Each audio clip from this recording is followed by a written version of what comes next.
Hello, everyone. My name is Jesse Wieland. I'm the Associate Director at the Office of National Fellowships. And we're really excited for all of you to be joining our first Gilman panel this week, focused on internship and study in Asia. I'm going to let a couple of my colleagues at the Office of National Fellowships introduce themselves, and then we're going to get into a very brief discussion of what the Gilman Scholarship is, and then I'm going to turn it over to our panelists and have them introduce themselves, and then we'll get into questions. Bonnie, would you like to take it away? Sure. Hi, everyone. My name is Bonnie Garcia Glockner, and I'm the Assistant Director here at ONF. Hi, everyone. My name is Sam. My pronouns are he, they. I am the program coordinator here at ONF, and I will begin advising for the Gilman Scholarship in the fall. Okay, so thank you all. Let me pull up our presentation, our very quick presentation for the Gilman Scholarship. And can everyone see this okay? All right, let me move this. Okay, so this might be the fastest I've ever talked about the Gilman Scholarship, so please bear with me. We are recording this, so you can always go back and watch it again. So the Benjamin A. Gilman International Scholarship started just a little over 20 years ago as a scholarship specifically to help students of high financial need find internships and study programs, research opportunities abroad. And so this scholarship provides up to $5,000 towards any program of your choosing. And so what the Office of National Fellowships does is we help promote the scholarship and many other awards within our office. We sit down with you, we work with you on your writing and managing this application, meeting the deadlines that you need to, reaching out to the recommenders that you need to, but luckily for Gilman, you don't need any, and really helping you manage all of these components. And so, yeah, we don't need to talk too much about ONF. We'll get into that later. But we help you not just manage Gilman, we help you find other opportunities over the course of your undergraduate career that align with your academic and your professional interests. The vast majority of these opportunities are all fully funded. And so some of our panelists today can speak to not just Gilman, but maybe some of the other opportunities that they pursue through our office. And so like I already said, it's up to $5,000, and that is for the baseline general Gilman Scholarship. There are a few other caveats. Most recently added is the STEM Research Award through Gilman, which can qualify for up to $6,000. There's only one smaller short essay that you need to write. And then there is the Critical Need Language Award as well. And on this slide, you can see the eligible languages listed. And that is up to an additional $8,000 total that you can apply towards your program if the focus of your program is studying that critical need language. Now, the eligibility is pretty straightforward for Gilman. It does require US citizenship. You do need to be an undergraduate in good standing. We can talk more about that if you have questions in a one-on-one, but I have not had a student over the now 9 years that I've been working on this that has had concerns with that. You do need to be receiving a federal Pell Grant at the time of application or during your program. And a common misconception, you do not need to yet be accepted into the program that you're applying to as long as you know that application process when it's due. So oftentimes students are working on their Gilman application concurrent with their application to their study program. So Gilman understands you may not have that acceptance yet. There is one more additional Gilman Award that I didn't mention yet. It's the Gilman McCain Scholarship. It is almost identical to that base level Gilman Scholarship in that it's up to $5,000, but it is not exclusive to Pell recipients. But if you are the child or dependent of an active duty military member, you would qualify for the Gilman McCain Scholarship. The selection criteria very briefly outlined below. Academic preparedness, so how are you ready for the program that you're about to participate in? How is this relevant to your trajectory? And that could be in relation to your time at Florida State or after your time at Florida State. Diversity of background and experience. What Gilman wants is just to know more about you. Where do you come from? What do you care about? What are you involved in at Florida State? You know, how does this program, your studies, how does this all mesh together to make sense? Destination, Gilman operates in many, many different countries. According to the Department of State, it does need to be a level 1 or 2 travel advisory. Again, something we can talk more about in a one-on-one, but Gilman does have preferences for countries and regions that are under accessed by American study abroad students. Hence why we have this panel today. East and Southeast Asia and Central Asia. Asia in general is a preferred region, as well as the continent of Africa and Eastern Europe. Impact to community, that is both the community you are going to and the community that you're returning to as you define it.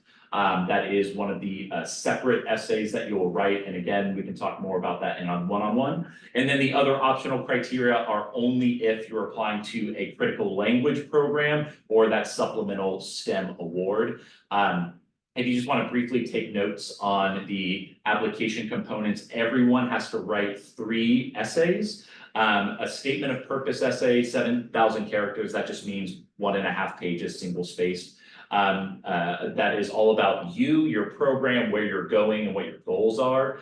The other 2 essays, 3,000 characters. That's about like half to 3/4 of a page. That is about building mutual understanding, like I mentioned, the community impact. How are you engaging with the people, the culture, the place that you are traveling to? And then the follow-on service project, that is the community that you're returning to. So how are you maybe helping your peers become more aware about the Gilman Scholarship? How might you be applying what you've learned in Leon County or back in your hometown? And again, your advisor at ONF can help you come up with some ideas that fit your skill set, your interests. Okay.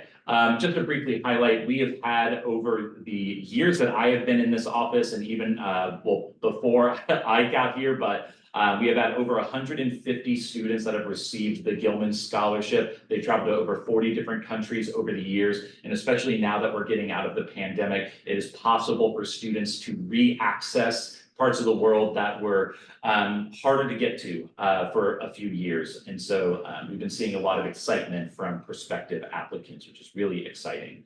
The website that Gilman offers has so many resources that you can use, but of course, use the resources you're attending this presentation today, but use the resources that ONF offers, because we can help connect you to some of the fantastic alumni that we've had over the years.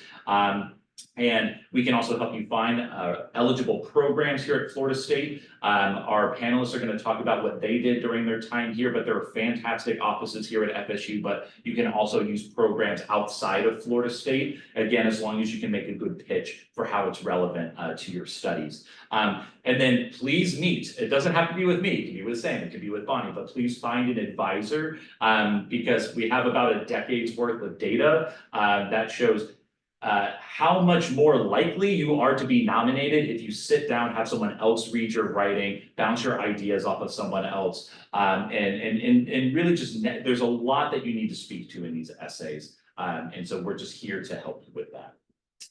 And you don't need to know this because you are here today. We'll get to this at the very end. If you want to follow us on Instagram or LinkedIn, we post about all of our workshops, these panels. So please feel free to follow us or send us an email after this. We'll be happy to talk more about you. Okay, time. That was 11 minutes. I lied. I'm going to try to work and get it down a little bit shorter for tomorrow. But let me go ahead, stop this screen share, and turn it over to our panelists. I'll catch my breath. And so for all of our panelists, could you please start by sharing your name, your hometown, the degree that you earned from Florida State, and where are you now? And Victoria, I'm gonna have you start us off. Okay.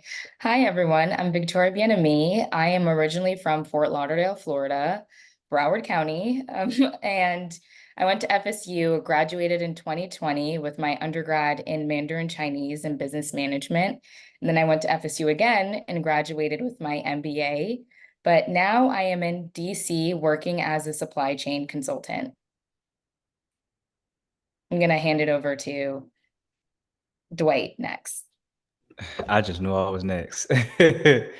What's going on, everybody? My name is Dwight James III. I'm from Jacksonville, Florida. Went to Florida State to study creative writing and theater with a language specialization in Arabic. And currently, I am in transition from Atlanta to Los Angeles to pursue a full-time career as a screenwriter, director, and producer in the television, advertising, and film industry.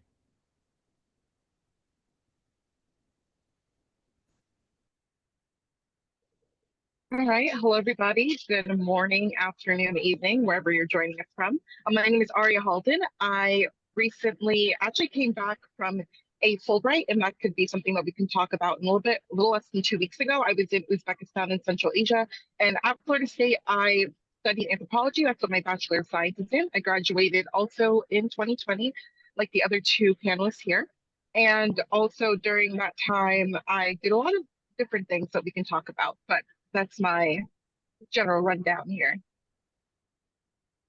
Thanks, everyone. And so for many of the students that might be in attendance today, their Florida State journey is very much just beginning. And so can you talk a little bit about what were your initial perceptions when you heard the term study abroad, or coming into Florida State? Were you well traveled, or was this going to be your first time leaving the country? Can you talk a little bit more about that? I guess I'll jump in on it just to get us going. So when I first heard the word study abroad, I actually had already, been out of the country and whatnot, but I had just never left North America.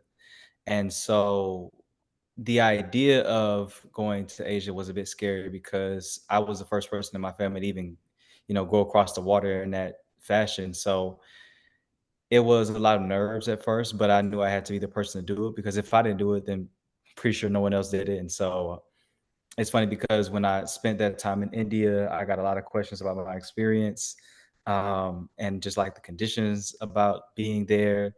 And it felt so good to be someone that could enlighten a lot of folks about how things were over there and just, how enriching my experience was being abroad. So I wasn't afraid. I was ready to dive straight into it. And even though that flight was very long, I do it over and over and over again.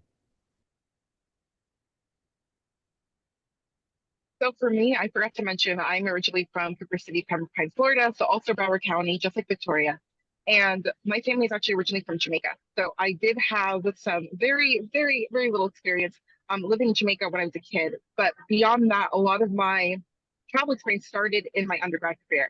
And Gilman was the second experience I had. I had a short stint in Thailand for about 2 weeks, and that kind of gave me more confidence to pursue something like Gilman. But before that, I really did think that studying abroad or traveling abroad was more for people who were maybe more financially privileged than maybe the background I was coming from, or people who had more experience than I had. But I can tell you now that that is not true at all. And there are many, many, many people that are in our shoes, that are in your shoes, that still were able to achieve that goal of studying abroad or going abroad if they wanted to. Definitely. So for me, I had traveled abroad before, but to Central America. I had never been to Asia before. I always wanted to study abroad, but I didn't think it was applicable for people like me until one day at a GBM, Dwight and Jesse were talking about Dwight's experience studying abroad in India, and it moved me so much. Like after Dwight finished speaking at the end of the panel, I went to Dwight and I asked him, was like, oh my gosh, how was it?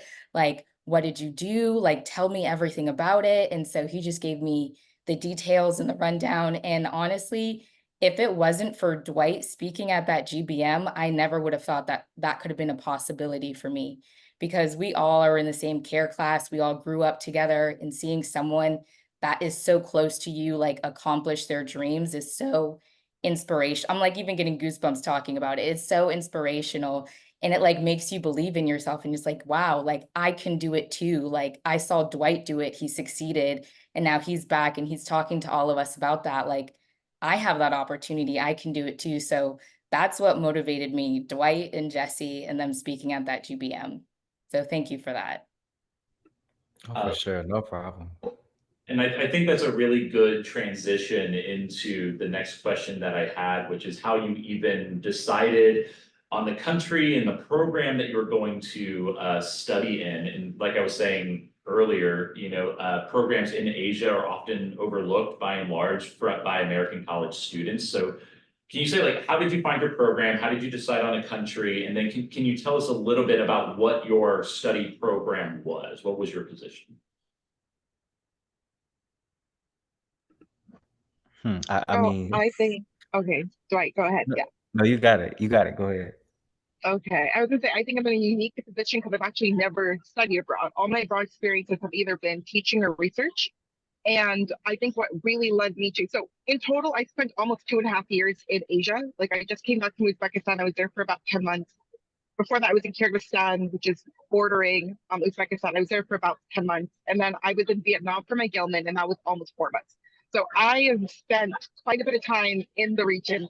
And I would say what really interests me in doing a Gilman in Asia was my time in Thailand prior to going to Vietnam, and also the push from ONF and Jeffy. I really did not think I was a qualified applicant. I did not think I was the person they were looking for when it came to these types of programs. And maybe it's my imposter syndrome, maybe it's just me, but I really did not think that I was going to be like their prime demographic. So Jesse really helped me cultivate my application, cultivate my story, because your story is a very valuable thing, not even just for Gilman's, but for other fellowships similar to Gilman.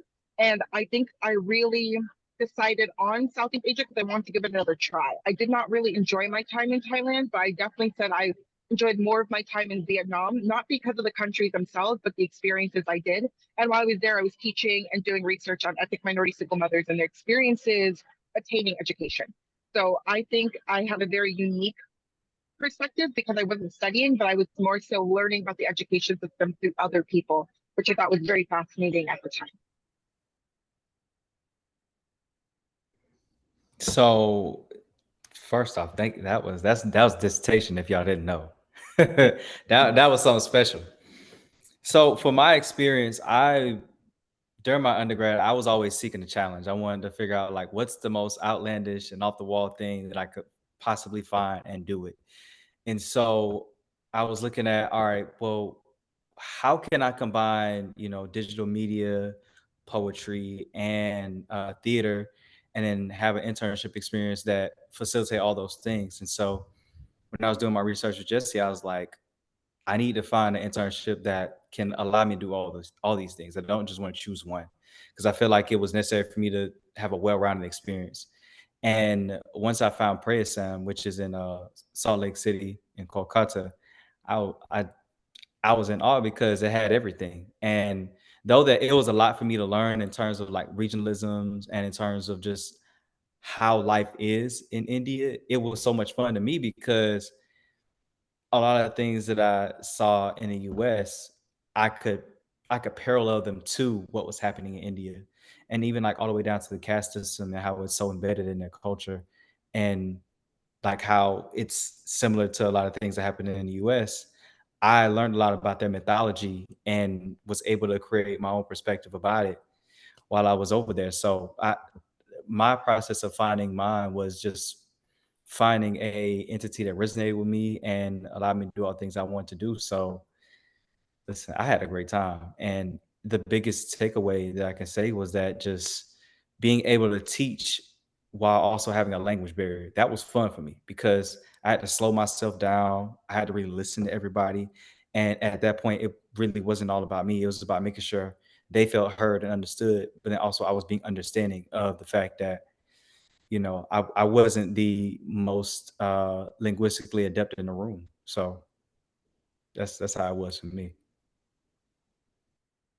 For me, in my experience, so I was taking Chinese classes at the time because that was my undergrad degree. And I knew about the study abroad program, and I knew that they had some courses that they offered in China at the university that they didn't offer at FSU at the time.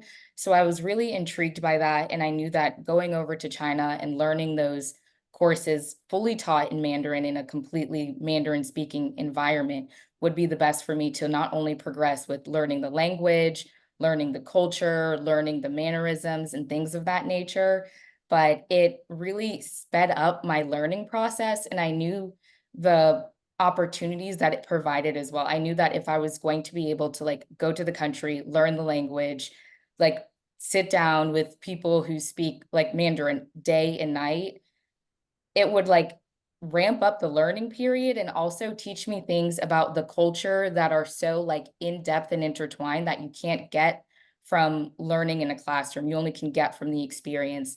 So I always knew I wanted that experience, but my main like question to myself is like, how am I going to get there? How am I going to get that experience? And like, what is it going to provide for me like coming back from that experience? So that's where I was during that transition period. Victoria, I feel like you keep giving us the really excellent answers that transition very well into the next question that I have. So, I mean, can you take us back to, okay, so you settled on your country, you settled on your program, you know, after you've been accepted, received Gilman, and now it's like very real that this is going to happen. What were some of the maybe challenges that you anticipated, or maybe were there any apprehensions that you had, you know, but from leaving Tallahassee and then getting to where you were going? Can you talk about that?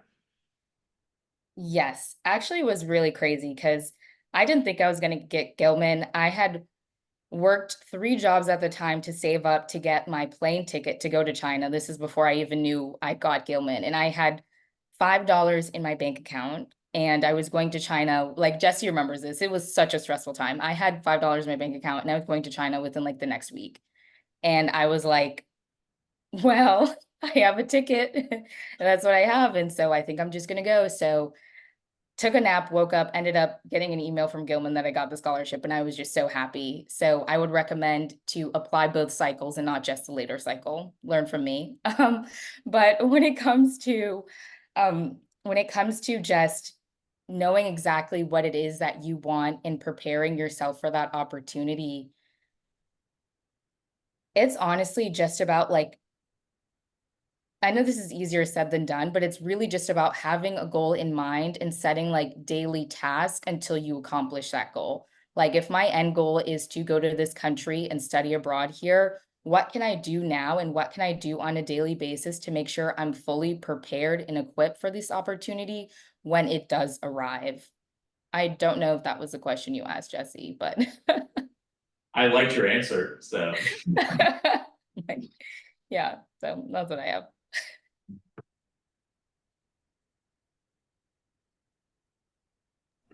I mean, for me, there really wasn't any apprehension. Like I said, I'm a daredevil, I'm a rebel, I'm a disruptor. So in my mind, like, you know, I got the jokes about, oh, you going to India? Like, why you going to India? You could have went so many other places. Like, why would you go there? Um, I like a lot of people were projecting their fears onto me, right? Because of the fact that I had to, you know, get a visa to go to India and all sorts of stuff. And there was a lot of like prep that I had to do in order to understand a lot of the norms and like cultural understandings of being in India. I just felt like it was another test for me to pass. You know what I mean? There's a sense of paranoia that comes with going to places that a lot of people aren't used to, that you can't allow them to like put onto you, right? You miss opportunities by allowing other people's fear to limit you, right? Like you'll never know if you don't try. That's one of my number one mottos right now. Like there have been many moments where even like living in Atlanta, right? Being in a city full of entertainment, being in a city full of movers and shakers, where I could have allowed myself to be like, you know what? It's not working year one. I should give up. It's not working year two. I should give up. It took 3 years to get to a point to where it doesn't matter where I walk around or where I go in Atlanta. Like I can be able to be like, oh, okay, cool. What's going on, Mayor Dickens? Oh, what's going on, XYZ person, whatever. Or like, this is so random and slightly off topic, but you know, there was a time where someone randomly called me and they're like, "Hey, we want you to work with Amazon Music and follow around Usher for the day." And I'm like, "What?" Right? But I mean, that took 3 years. Imagine if I would have never like kept trying, and if I didn't have enough tenacity to tell myself that, you know what, I can do this. You know what, I'm ready for this.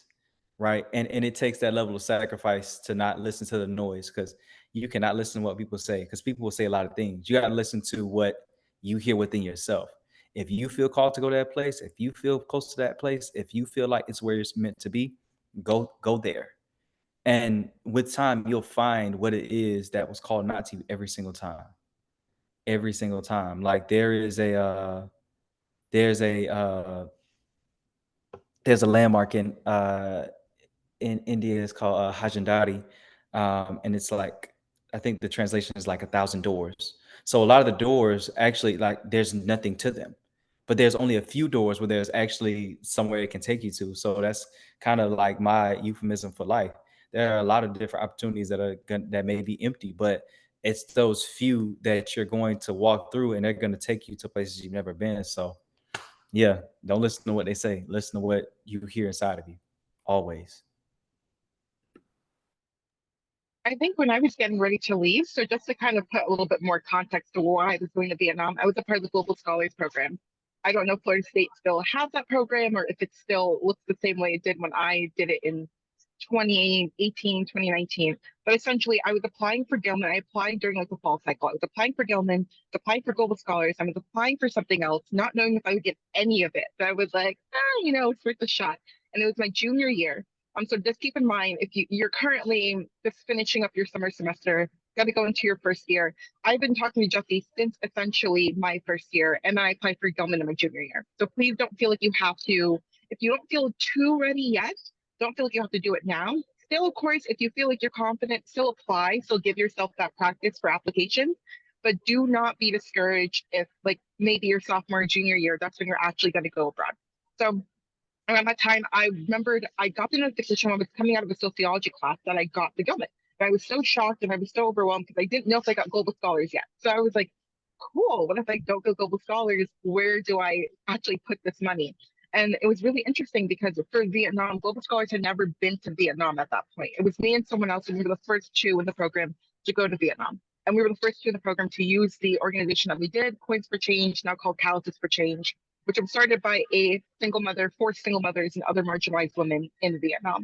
So there was really not too many people I can talk to be like, hey, how's this program for you? Or hey, how was this situation for you? But I think since working at Coins for Change, I was connected with other programs in the area, mainly volunteers in Asia, and that's where I worked with mainly young professionals from from Thailand and Myanmar, and helping them kind of kickstart their revolutionary project, especially during the military coup in Myanmar. Was a very challenging process, but I think my connection with Coins for Change helped me and prepared me for my connection through that same Volunteers in Asia program, which I can also talk about. But I think I was very worried about things not aligning, and things aligned. And I was actually really happy about that. And I actually originally applied for Cambodia with Gilman, but actually switched over to Vietnam after kind of getting more of a solidified reason to go to Vietnam through Coins for Change. So if you do apply for one country, you can switch over your country. That is a short and very straightforward process. It is possible. So don't feel like you have to stick to one country, but please definitely decide a country that if you are comfortable going, that you would be comfortable going with the Gilman. The next question that I have kind of in 2 parts. The first part being, so once you arrived in country, what were some of the major challenges that you faced? And then the second part, can you speak to how you approached or met those challenges or overcame those challenges?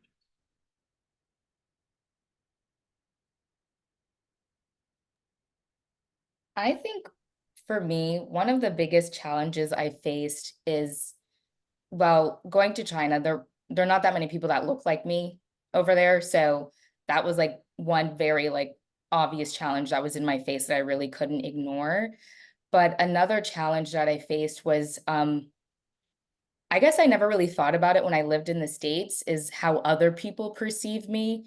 But when you are like the only person that looks like you, that acts like you start to become very aware of how other people perceive you, what other people think about you, the way you speak, the way you talk, just those things that you do every day that you really didn't think of before.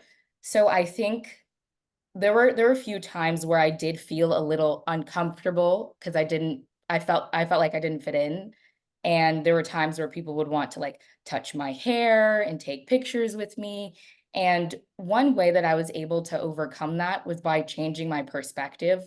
Like at first I was like extremely offended. And I was like, oh my gosh, like, why would someone do that? Like, what's going on here? And then I realized that like it's more of a curiosity and not trying, like, coming off as disrespectful, even though at first that's how I interpreted it. So I was able to overcome that by changing my perspective. And then when people would like talk to me about my hair, I'd be like, oh yeah, this is my hair, this is how I do it. And it was just more of a curiosity. And during my time there, I learned to see things differently. It's it's not necessarily like someone is like judging you or like pinpointing certain things about you. It's more of like I'm intrigued of who you are, where you come from, and how you are the way you are. How can I learn more about you? And as soon as I changed my perspective, a lot of things became like lighter, easy to digest, and just much more palatable for me in my experience. So, when I was in India, a lot of folks that I were around, they called me by my last name instead of my first name. And so it was a bit strange for me because, I'd be like, oh, my name is Dwight James and whatnot. Oh, James. I said, Dwight James. So there'd be moments where it's like, I would have to kind of, again, like slow down my verbiage and say things a few times and whatnot. And I used to get annoyed at first because I'm thinking that I'm not being heard. But the reality is that like my words just sound differently, you know what I'm saying, to them. And it's not something, and it was something that instead of me like at first taking offense to, I just had to be more understanding about it because they may not have been used to listening to somebody that's from the South, you know what I'm saying, that's used to speaking fast and whatnot. So I definitely can say that when it came to understanding and having more patience for folks abroad and whatnot, and like in different cultures and in different countries, just because we're used to it in America, that doesn't mean that other people abroad are used to how we speak or like used to hearing how we sound. Like it may sound a bit off and whatnot. So I really had to be aware of that. And then also, like, there were different moments where I had to double check and ask questions about certain places we were. And I'm like, is this a sacred place? Okay, I can't record this. Cool. Can I record this? Can I record? Just always ask for permission about everything, because just because something is like available to be seen, that doesn't mean that it needs to be highlighted and whatnot. Like we live in a very cellular culture.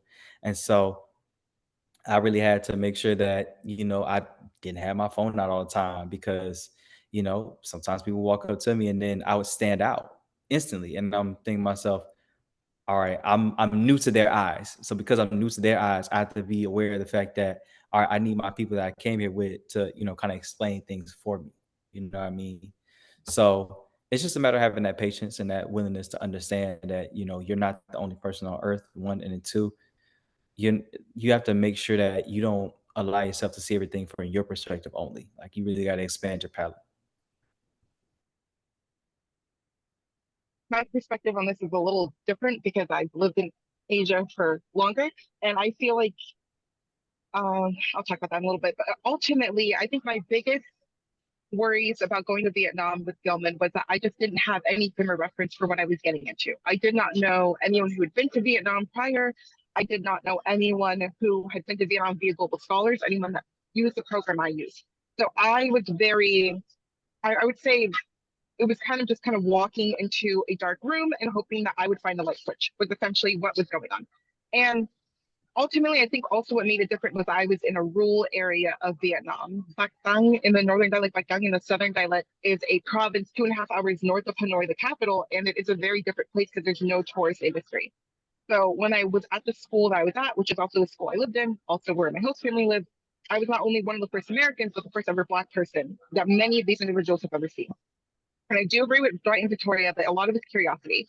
But I also don't want you to feel like if you do feel offended, it's okay to feel offended. It's okay to sit with that. It's okay to realize that like not everyone is doing things simply out of well-intended ignorance, is what I would say.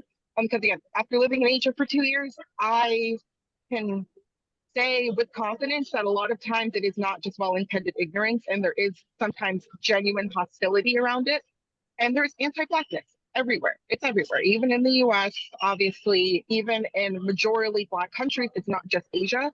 So it's okay to not have to put up with certain things like people touching you, people following you, people grabbing you. Those are things that have happened to me.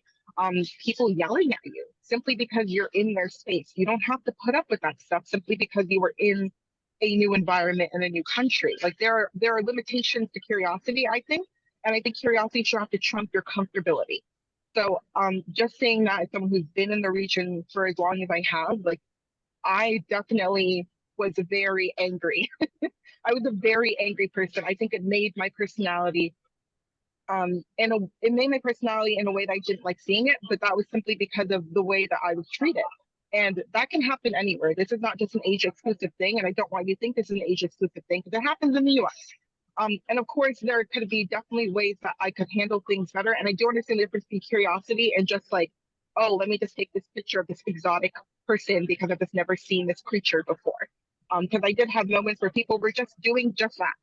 And I had moments in Vietnam where people, like, especially ethnic minorities, I've never seen a Black person, would scream in horror when they saw my face.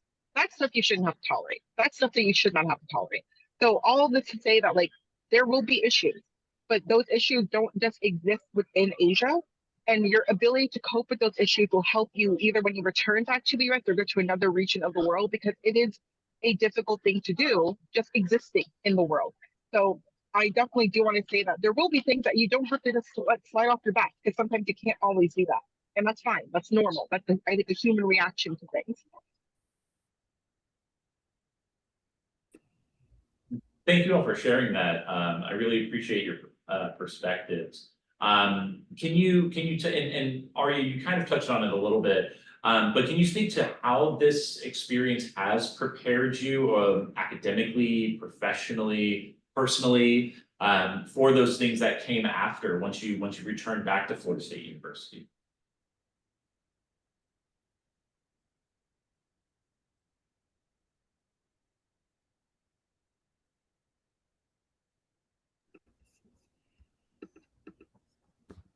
I would say for me, when I returned back to Florida State, it was a bit different because, well, first off, the heat in India and the heat in Florida are two very different heats. That's first off. But second off, I feel that my tolerance for certain things decreased and my level of awareness about a lot of the things increased, right? So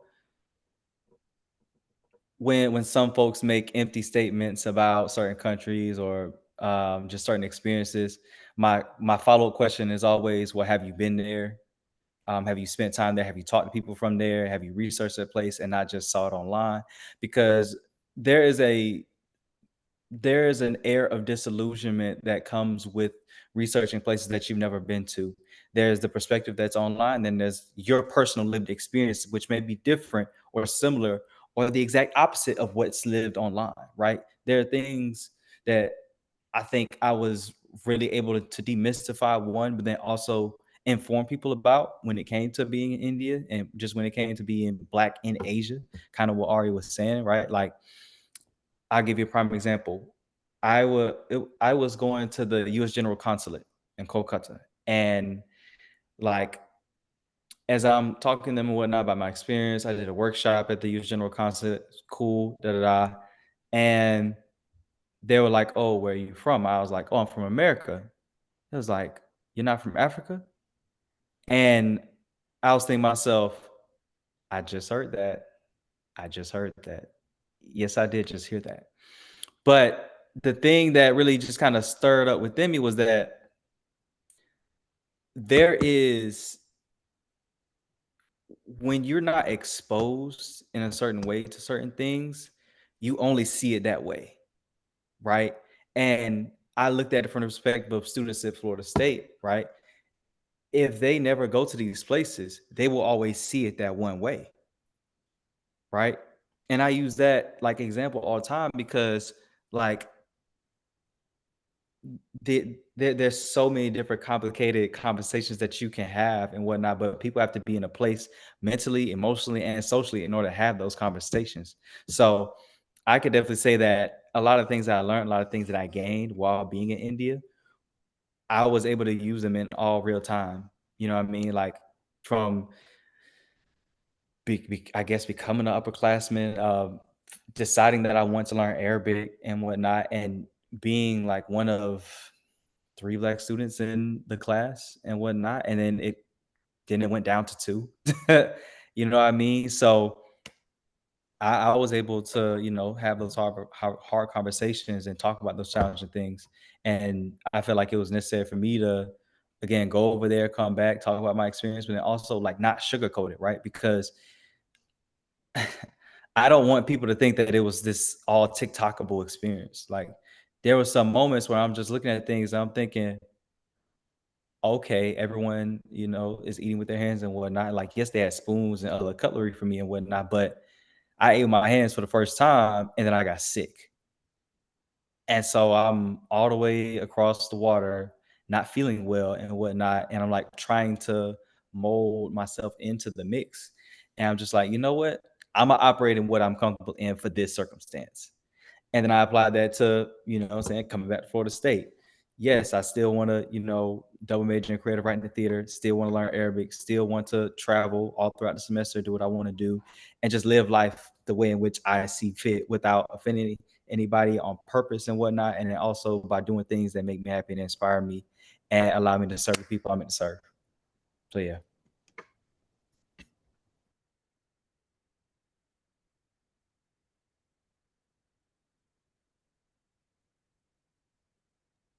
I think for me, after I came back from my Global Scholars experience, which Global Scholars is a year-long program. So you have a spring pre-departure course, then you do your summer internship, of course in the summer, and fall you come back and kind of digest and present whatever you had learned during that experience. So a year-long program, I think, is a very nice way to kind of come back and figure out, okay, what was I doing there and how do I share that with the people around me? And I think when I came back, I was going to my senior year, my fall semester, fall 2019. I immediately applied for Peace Corps. I knew I wanted to do Peace Corps. That was a dream I had for a very long time. And I was invited to serve with Peace Corps Mongolia. I would have went to COVID, didn't happen. But during that time when I was kind of waiting for that, I decided to stay stateside and take what I learned, not only through my Gilman experience, but other experiences I had at Florida State and do 2 years of AmeriCorps. So AmeriCorps is essentially like a domestic Peace Corps, is what I like to call it. And it is an opportunity to volunteer somewhere in the United States, whether that is with nonprofits, whether that is with law firms, whether that is with, let's say, soup kitchens, whatever the case may be. They have a multifaceted system around the US. And that's where I lived in northern New England for about 2 years, just north of Boston. I'm working for an education nonprofit. So very similarly to what CARE does here at Florida State, I was kind of doing something very similar to a different demographic of students in New Hampshire. And I really enjoyed that. During that time, I also applied for a few things. I applied for Princeton in Asia, I applied for Fulbright, I applied for volunteers in Asia, all of which simply because I had experience in Asia and wanted to pursue a different part of Asia because Peace Corps would have allowed me to explore Mongolia. So I wanted to explore other aspects of Asia that I wouldn't have been able to otherwise. So that's why I did my 1 year in Kyrgyzstan with Princeton in Asia. I taught at the American University of Central Asia in Alsa. And that was a very wild, wacky experience I can get into later because the stories I could tell, but definitely that was a very wonderful experience, I think, for me to set me up for my Fulbright, which I recently returned from. And I was based in Tashkent, Uzbekistan. And Fulbright's a very interesting organization because each country has their own specific way of doing their Fulbright program, and each region is different. So definitely, I think after those 2 experiences, I'm going abroad again. So currently I'm in Florida, been back for about a few weeks, but I'm going to actually be in New Zealand on a working holiday visa starting in September. So I'm actually very excited about that. And then I'm going to reapply for Peace Corps in a different region of the world because that's still a dream of mine. And then grad school. So that's kind of the idea I have right now. But ultimately, I think my experience in Vietnam showed me I can handle being abroad. I can handle these things that I really only thought where, those hypothetical situations in my head of like, oh yeah, don't do this to me, I'm gonna do a little 1-2. Like I can handle these situations in a way that I think are more understanding and more comfortable for me than maybe what I would have visualized for myself several years ago. And like you're constantly changing, you're constantly progressing, you're constantly changing to hopefully a better version of yourself. Do not feel like you have to maintain the same level of let's say the same level of passion or the same level of ambition that you have now, because it's going to change and fluctuate, and like your ideas and passion may change and fluctuate, and that's okay. It is completely normal. Do not feel like, oh yes, I want to go to this country now, and then in 3 years if you want to choose somewhere else, that's fine. That is normal. And I think it is a opportunity that sadly I think a lot of people just don't know about. And I was a Gilman alumni ambassador actually when I was in New Hampshire, and just the sheer amount of people that just did not know that this program existed but who could benefit from it. You just sitting here and talking to us, or at least hearing us talk, is definitely already a step in the right direction, because this does open doors. A lot of the Gilman alumni I know who've also done Fulbrights, have also done Boren, have also done Pickering, Payne, and Wrangell, which is like if you're into foreign service and want to go that route, it's a great way to start that career. So like there's a lot of different options that Gilman offers. So I think it's just knowing about this and trusting yourself to pursue this process that is the hardest part. And you're already doing that. So already proud of you. You're doing great. I love that. To piggyback off of what Aria was saying with the constant change.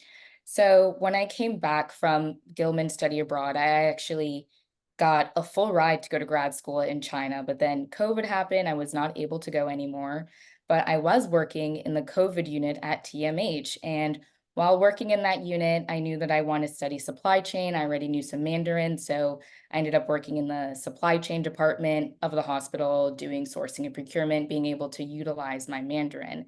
And the reason why, like for me, Gilman has been a part of my life from when I did the study abroad to even today, that experience I take with me into every single aspect of my life. Even though I was not able to do the study abroad program, I was still able to use what I learned from that study abroad program to do like sourcing and procurement and supply chain, even though like my life is constantly changing. The one constant in my life was being able to utilize the Mandarin speaking capabilities that I even still use to this day at my current job. So like being able to walk away with that experience is something that I'm forever grateful for. And like ironically, like when I came back to FSU, people are like, oh, that's the girl that knows Chinese. Like even now at my job, even though my projects change all the time, I'm working with different clients, like flying different places. I'm still known like by the client, by my coworkers as the girl who knows Chinese. So that's something that like I've been able to take with me and that experience. And also like what Dwight said earlier, like being able to frame the experience as something that you know and that you've been through, not really taking what other people say and their perspectives on how they view a certain country or a certain place. Like I've through that program and through the study abroad and my experience, I've been able to come back and also help the frame of mind of some people. Like some people are like, oh yeah, isn't it like this? Like this is what I see online. These are the videos that I see. I'm like, actually, it's exactly the opposite of that. Like there are great opportunities, great education, things like that, things of the sort that you're just able to educate people on. And it's not necessarily always ignorance. It's just them not knowing and not having the resources or people speaking as freely as they want to about that experience. So that's something that I've been able to take with me throughout all transitions of life. Thanks, y'all. I want to make sure that our attendees have time to ask questions as well. And so if you would like to type any questions that you have into the chat, feel free to do so. If you would like to unmute yourself and ask a question, please feel free to do so. I have a couple more, but I want to make sure that with the time that we have left, y'all have a chance to ask.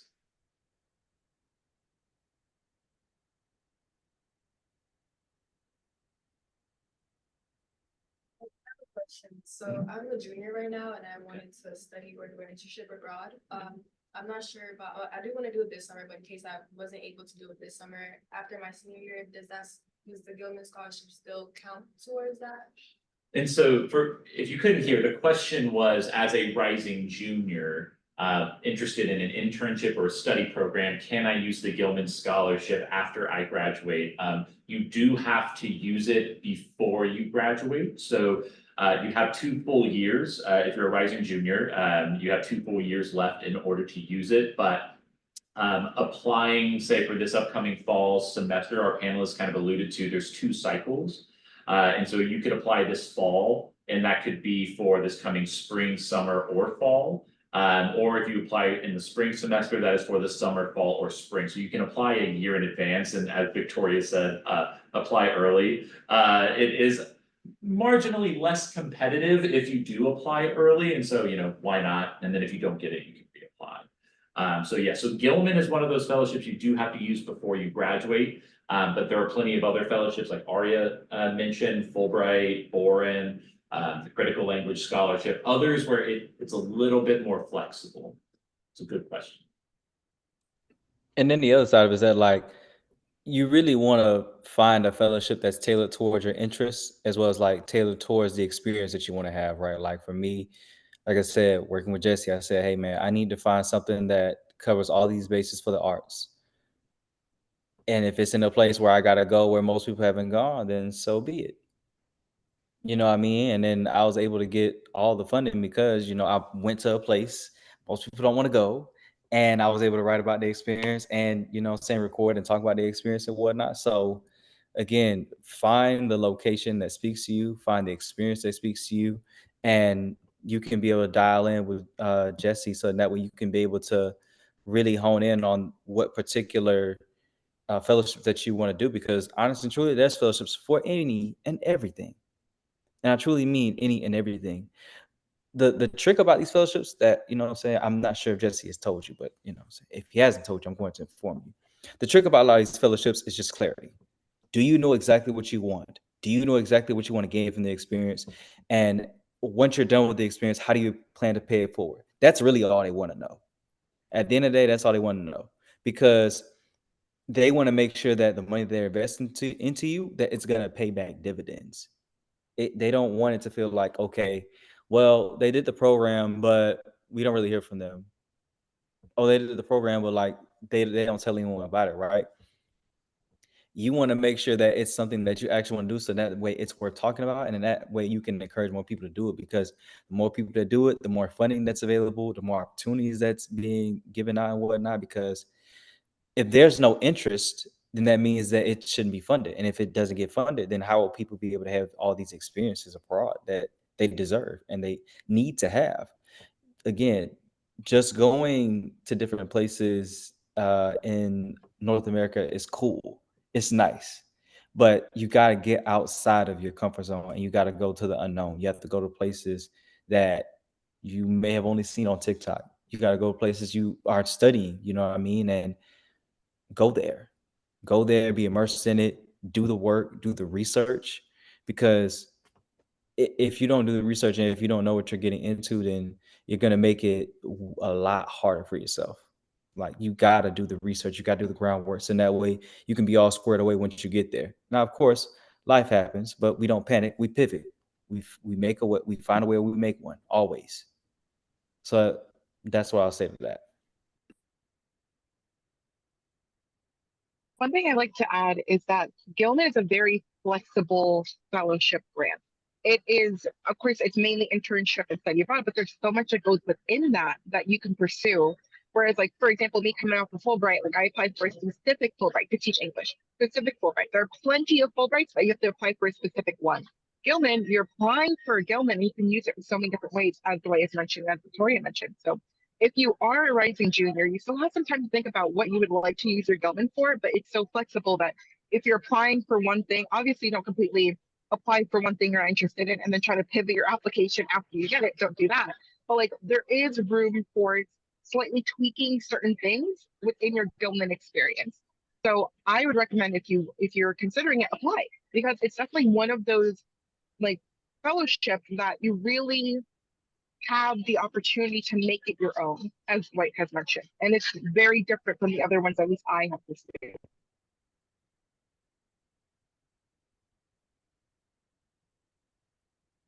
If I'm able to add one quick plug for ONF, and of course, keep typing questions or feel free to ask questions in a moment, but I served on the National Review Committee for Gilman 5 times. Bonnie has been on that committee twice. Sam, we're going to get you on that committee soon. And so what that equates to is I have read on average 70 applications per session. So I've evaluated 350 Gilman applications that have either been selected or not. And there's a lot that goes into that decision-making process. It's extremely challenging. And in this most recent cycle, what was most deflating as a reviewer is getting an application, seeing the brief summary that you get at the very end. Okay, who the student is, what university they attend, where they are studying. And I had a pool where it was like, countries, like Zimbabwe and Vietnam, and, and countries that, it's like, wow, exactly that preferred, understudied area. And then I open the application and I get an AI essay. And I don't know, maybe people don't think you're able to tell. Trust me, all I do every day is read and evaluate and edit essays. It's very easy to tell. And so I get there, and like Dwight said, clarity. They're looking for clarity, they're looking for authenticity. And then when I get this essay that is talking about the rich tapestry of their experiences, and I could throw more and more cliches at you, it does not help you. And me and my co-panelists talked about this. It was really upsetting because I have to evaluate everyone equally based on a rubric. And I can't give you points because I'm reading between the lines and interpreting it. And it's like, oh, well, they probably meant, or they probably hoped for, or I think this is their goal. I can't do that. And so come in and talk to us. We are happy to help you and make sure that your essay reads like your stories. It's yours. It's not my essay, but I'm here to help you find that voice. To piggyback off of what Jesse said, as someone who makes LLMs, a lot of people do prompt engineering wrong when it comes to GPT, OpenAI. So I would just stay away from it. That's my little tidbit. But when it comes to writing that essay and that personal statement, like I know for me, when it came to writing my personal statement, it was quite difficult because it just made me feel vulnerable. And I'm personally one person that just doesn't really like feeling vulnerable. So I kept it very surface level and superficial. And I was working with Jesse at the time. And then there was a point where he read my essay, turned and looked at me, and he was like, okay, well, we really can't do much with this. So we're going to need to dig deep. And that was my wake-up call. So I just want to let you guys know that if you're going to apply for this fellowship, scholarship, whatever it is that you're applying for, you have to do the work. Like giving bare bones, doing superficial, like you give what you get. If you don't give your all, it's going to be very, very hard to receive anything at all in true, full transparency. So Jesse being like, like we need to dig deep. I sat there, I was like, okay, what is the story that I want to tell?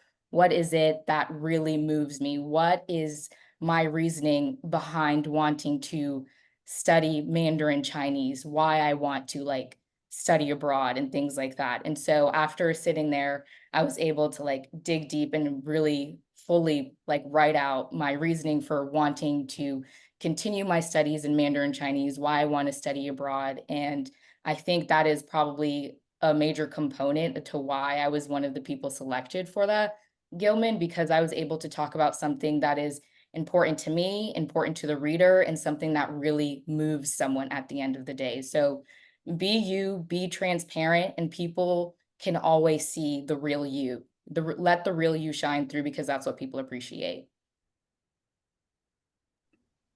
And to add to that, right? Like because Victoria said, that be real that be real and be yourself piece.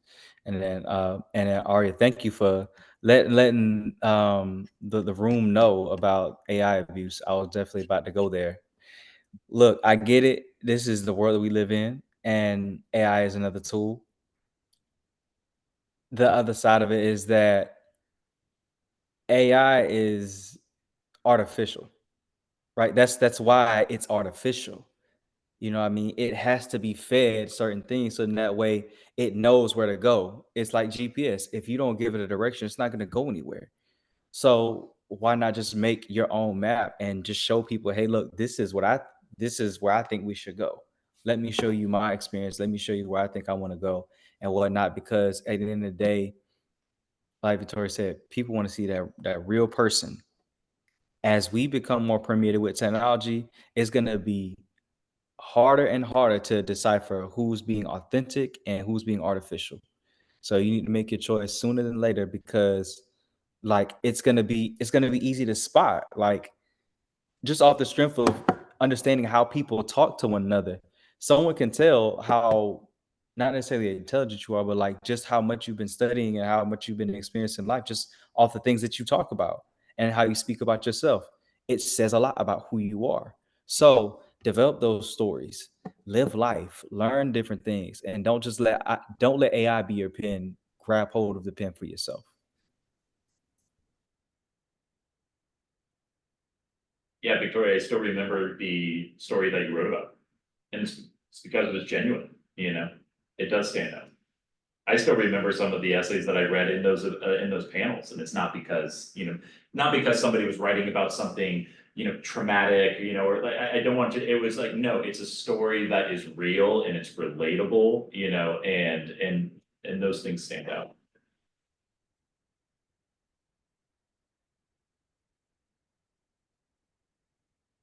Any other final thoughts or questions for our fantastic panel before we wrap up here today? I mean, I think I want to leave everybody with something. Oh I yeah, definitely think let's that let's Aria all of and them. One piece of yeah, advice. yeah. You beat me to it, Jesse. Yeah, I mean, one piece of advice that I'll say is, what I'm saying, like, don't listen to the noise. Um, there are a lot of people around you that are afraid. There are a lot of people around you that think they know what you're capable of, that think they know the fullness of your story, that think they know where you're going to go, but they have no clue. They have no clue because they're not you. They have no clue because they don't know what you're capable of. And they have no clue because they don't know the extent of the gifts that you have. Take these opportunities and take full advantage of them, because time will pass. Time will pass. And you do not want to be someone that allow your fear of like what you know and what you think you know and what you allow other people to project onto you be the reason why you don't have a full-fledged college experience. There are, alumni out here that have probably that still will not go abroad, for whatever reason. Not knocking it, not yucking their yum, but just imagine if someone would have told them, hey, I think you should go here, even if it's for a month. Just see what it's like. You never know what you're going to gain if you don't try. You never know what experience you're going to have if you don't jump out there and see what it's like to be immersed in those moments, immersed in those spaces, and seeing what life is like. It's funny because like I'm looking at the year and it's been 4 years since 2020 has passed. Crazy, right? We were just there. It's already been 4 years. So I say all that to say, time's gonna go. What are you gonna do with the time that you have now?